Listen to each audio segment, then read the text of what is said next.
हरे कृष्णा, राधे राधे। स्वागत है आप सभी का एक बार फिर से हमारे channel to to Pinky shorts में। कैसे हैं आप सभी लोग? आशा करती हूँ आप सभी अच्छे होंगे, खुश होंगे और स्वस्थ होंगे। कमेंट सेक्शन में बताया कीजिए आप सभी कैसे हैं और साथ में राधे राधे भी लिखा कीजिए। अच्छा लगता है हमें पढ़कर और ये जानकर आप सभी अच्छे और हमारे वीडियो के माध्यम से हमारे साथ जुड़े हुए भी हैं। तो आज की वीडियो में हम जानेंगे किन लोगों को घर से खाली हाथ नहीं जाने देते और इसके क्या कारण होते हैं। साथ में हम ये भी जानेंगे कि उन लोगों को खाली हाथ भेजने से हमारे जीवन में क्या प्रभाव पड़ता है। वीडियो स्टार्ट करने से पहले मैं आप सभी से रिक्वेस्ट करना चाहूंगी, अगर आपने अभी तक हमारे चैनल को सब्सक्राइब नहीं किया है तो प्लीज हमारे चैनल को सब्सक्राइब कर लें, बेल आइकन को भी प्रेस कर लें ताकि हमारे आने वाली वीडियो की नोटिफिकेशन आप तक जाती रहे। तो चलिए वीडियो स्टार्ट कर लेते हैं और जान लेते हैं अपने घर से किन्हें खाली हाथ नहीं भेजना चाहिए और क्यों नहीं भेजना चाहिए। जैसा कि हम सभी जानते हैं कि धर्म चाहे कोई भी हो, प्रत्येक धर्म में दान करने की परंपरा प्रचलित है। कहा जाता है कि प्रत्येक धर्म ग्रंथ में लिखा गया है कि दान करने से हमारे पाप तो नष्ट हो जाते हैं, साथ ही साथ अच्छे फल की प्राप्ति भी होती है। परंतु कुछ ऐसे लोग भी हैं जो ये सब जानते हुए भी अपने दरवाजे पर आए हुए लोगों को खाली हाथ लौटा देते हैं। इससे वो केवल उन्हें नहीं बल्कि जाने अनजाने में अपने जीवन की खुशियों को भी अपने दरवाजे से लौटा देते हैं। धार्मिक स्थलों पर दान करने का महत्व तो बहुत समय से चलता आ रहा है। वहाँ हम कुछ लोगों को देते हैं और कुछ लोगों को नहीं भी दे पाते, लेकिन घर के द्वार पर आए हुए भिक्षु को कभी भी खाली हाथ लौटाना अच्छा नहीं माना जाता। शास्त्रों के अनुसार कुछ ऐसे लोग हैं जिन्हें अपने दरवाजे से खाली हाथ लौटाया जाए तो भाग्य दुर्भाग्य में बदल जाता है और घर में आने वाली खुशियों में दोष आ जाता है। अब हम जान लेते हैं उन लोगों के बारे में जिन्हें अपने द्वार यानी दरवाजे से खाली हाथ नहीं भेजना चाहिए। जैसे कि पहला नंबर, अगर घर या कार्यालय पर किन्नर आकर आपसे कुछ मांगे तो उन्हें कभी भी खाली हाथ नहीं जाने दें। मान्यता है कि किन्नरों को दान करने से कुंडली में बुध ग्रह मजबूत होता है और साथ ही घर में सुख समृद्धि का वास भी होता है। मान्यता है कि किन्नरों को हरे रंग की वस्तु दान देने से बहुत ही लाभ प्राप्त होता है। ज्योतिष शास्त्र के अनुसार किन्नरों को बुध ग्रह का प्रतीक माना गया है। उनके साथ किया गया व्यवहार हमारे जीवन पर गहरा प्रभाव भी डालता है, इसलिए भूल से भी कभी किन्नरों का अपमान नहीं करना चाहिए।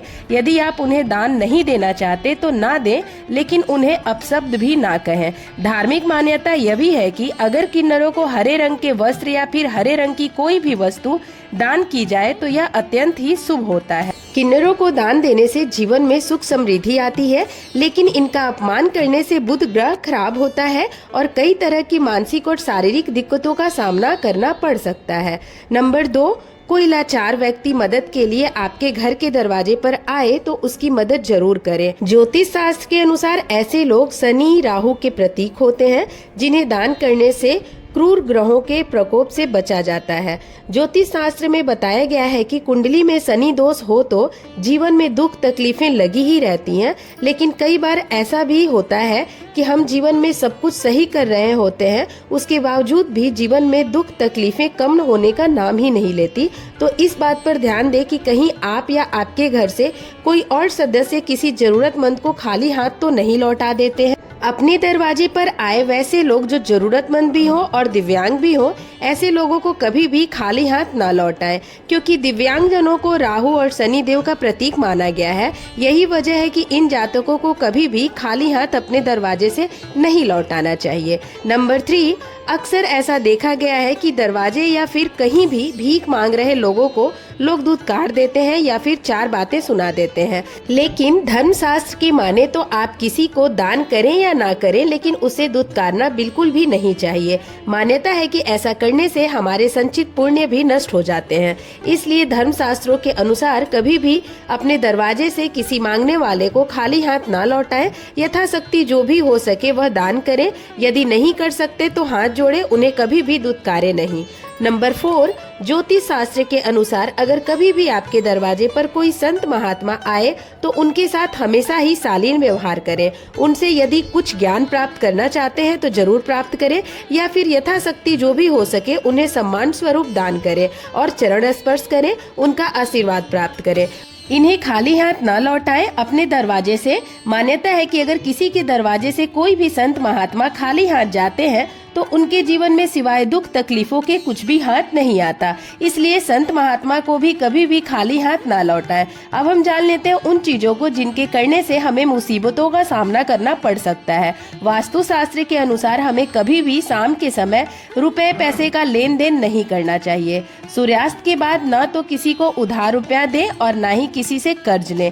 ऐसा कहा जाता है कि सूर्यास्त के बाद किसी को उधार पैसे देने से वो कभी वापस नहीं मिलता और इस समय में लिए हुए कर्ज का भार भी कभी नहीं उतरता है। मान्यता है कि तुलसी के अंदर माता लक्ष्मी का वास होता है, इसलिए शाम के वक्त भूलकर भी तुलसी के पत्ते नहीं तोड़ने चाहिए। ऐसा करने से भगवान विष्णु रुष्ट होते हैं।